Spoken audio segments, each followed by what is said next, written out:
What's up fellas, it's Mad Friday back with another quick mastery play. Right, yesterday I played with Best of the Best from the Cry Havoc A team, as to which I'm also a part of too, which I've never mentioned before.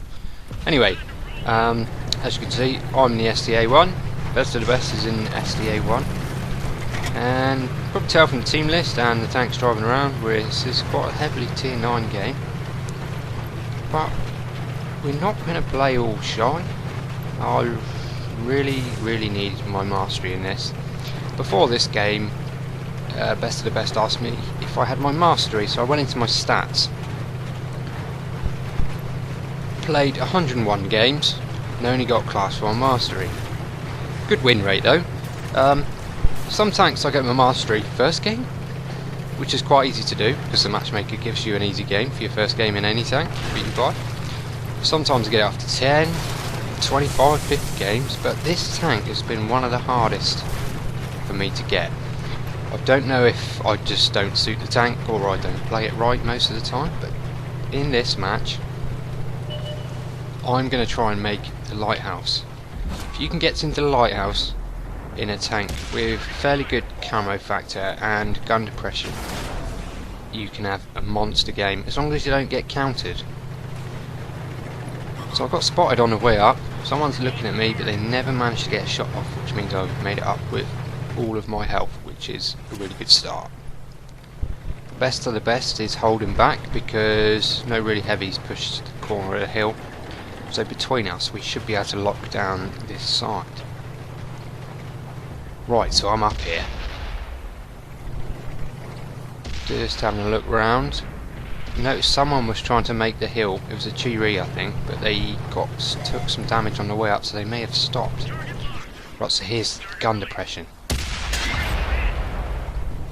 Without exposing too much of my tank, I was able to put a nice clean hit into that T-32. Another one into the Persian, damages fuel tanks. Right, this position is pretty powerful. I mean, look how far that E50 is away. Bit of a donkey shot, but what I'm trying to say is from this position you can see it quite a way around the map. I have tried to use this position in Chinese light tanks. It doesn't work. They have pretty much no gun depression, and without gun depression in this position you can't do this. So yeah, any tank with some decent gun depression, give it a try. Right, so we're just unloading into that E50 now, and that is one of the enemy's tier 9 tanks taken out.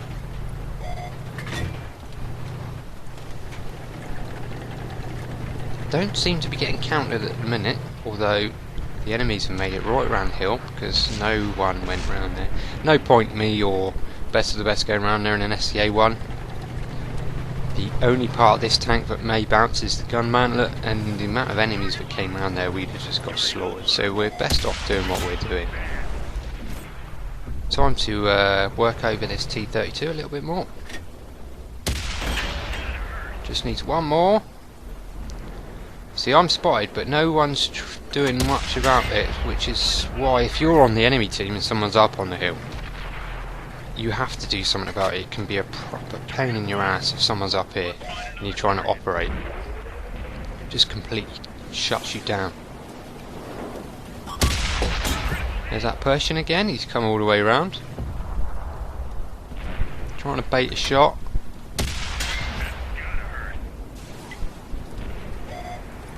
This gun has pretty good pen for a tier 8 medium, that is one of its plus points. Good pen, good gun depression. Kind of on par with the Centurion 7.1, Centurion Mark 1.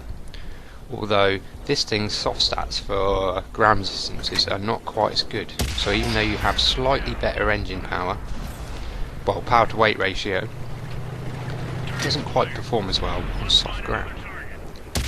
Right, so we cleaned up that IS who was pushing on Best of the Best, so he's still got that side locked down, and he's putting some nice side shots into all of these guys that have managed to get round.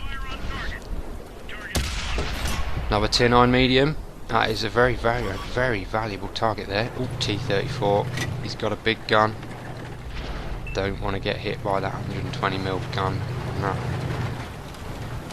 Ready to fire. Where did the target go? So the enemy's team here, where they don't have any campers, it is allowing me to just basically use this lighthouse to however I like.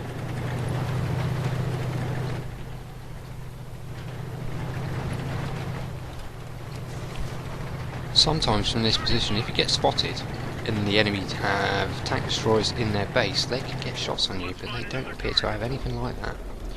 Right, so there's that leopard. Hit him once, I just need to hit him once more, and that's another tier 9 tank taken out. Oh! Oh, donkey. He snapshots at me and misses, luckily. And I miss cleaning up that leopard prototype, but I do have the ass of a conqueror, which is just as sweet.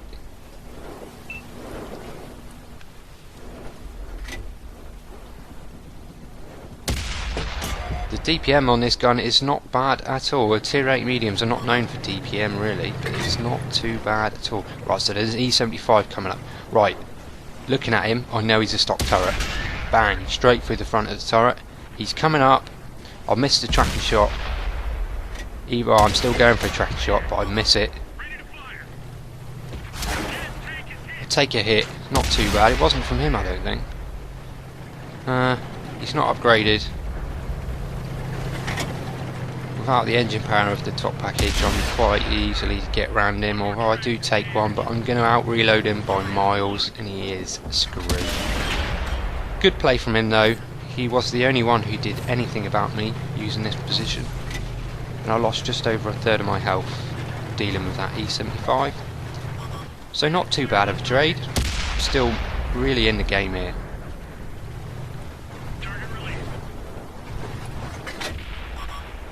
Best of the best is pushed up on this T-34. I am going to risk taking another shot there, but best of the best pushes around whilst I add his attention and finishes him off. Right now, I think it's now, I haven't lagged out. My controller hasn't gone flat.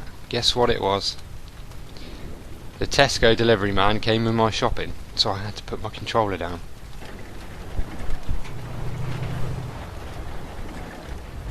So that few seconds there has maybe meant I miss a little bit of damage. But from I've done 20 pens so far. From the games before we've been doing class 1s with sort of 15, 16 pens. A lot of the shots I took were from a little bit of range though, so I may not have been spotting targets.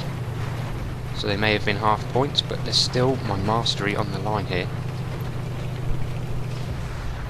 I've only got a couple of kills, but I think I have done, you know, quite a fair bit of work supporting the team. Right, so there's a T-95 and a VK down here. We can't just all sit here and stare at him, it's really not going to work, so I'll try and find a different position to use. And I've switched to heat, so it'll be the first heat round I fire. I really don't want to miss these last few shots. That's T-95's looking at me. I hope he's just fired, so I managed to get away without taking a shot there. Best of the best has gone in. T-95's turning for him. And our tank destroyer puts a meaty shot into him and finishes him off. Right. So let's have a look at the results. That was probably, no, I think that is my best game in the STA-1 so far. Right, so 4,663 experience, got my mastery badge at last. Brothers in arms, which is always nice. Oh, we had a few yesterday of those, playing the STA-1s. And a Confederate medal. Not bad at all. Only got 3 kills for that amount of damage. I was not trying to kill steal or poach or anything like that. I was literally just trying to do damage, basically, build up a nice total, and just abuse that position I had. And I wasn't being counted. So there we go, guys. That is the benefit of having a lower tier tank in a strong position, and the enemy team not doing anything about it. You can have a nice game like that. and finally picked up my mastery for the STA-1 for my 102nd game. Not, like I said, doesn't normally take me that long, but I was just glad to get this one out of the way. There must be quite a lot of people out there that really know how to play that tank a lot better than me. Anyway, cheers guys, thanks for watching, and I will catch you soon. See you later.